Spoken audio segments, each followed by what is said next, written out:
The biggest single catch, mind you, it wasn't landed on the same day, was in 1834 by a fisherman by the name of Wayne, and he caught 12 million fish. Now, you may wonder, how could they tell they had 12 million fish? Obviously, they never counted them by hand or never weighed them, but they used to use a kind of a box with handles called a gurry. And these were originally meant for the pilcher industry, and when filled up with pilchers, levelled across, they contained 1,000. So it was just a question of counting the number of gurries and multiply that by thousands, and they knew what they had. But it was an enormous amount of fish. This fish was sent to Italy by the sailing vessels that used to come to St.Ives. And that was the biggest catch of pilchers in St.Ives, was it? No, there was that was the biggest single catch. But there was a catch after that, when there was an enormous lot of pilchers in the bay, and there was 50 odd million landed. I mean, that's a colossal amount of fish. But they the weather must have been right, the conditions right, and the number of seine nets set right. So that is undoubtedly the record number of fish caught in St.Ives Bay. There were all these fishermen around those days, and of course we've still got a big fishing fleet now.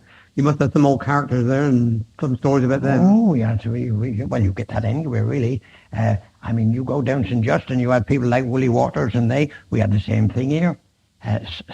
Some people are serious and some like a bit of fun, but you're bound to get characters. For instance, there was other ports in St.Ives used to say to St.Ives fishermen, who flog the ache. Well, the story is that when the pilchers was catching and the mackerel was catching, there was a lot of hake around. And these hake would swim up and bite the fish and damage the nets. And they were a nuisance. Of course, today, hake is a very valuable catch. And the story was made up by Newlyn men, I expect, how a St.Ives man tied a hake against the mast and flogged the hake with his belt. And the Newlyn men said the St.Ives men flogged the hake because he wouldn't tell his prayers. But that's a made-up story, I think.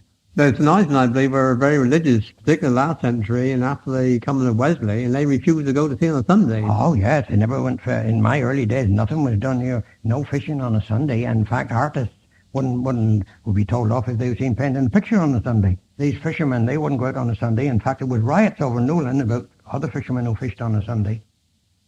But didn't the St.Ives get around it in some ways? They leave the boats outside or something, couldn't they? In the early days, they used to anchor their boats of a Saturday night right down again the end of the pier, so they could go out possibly after the town clock struck 12.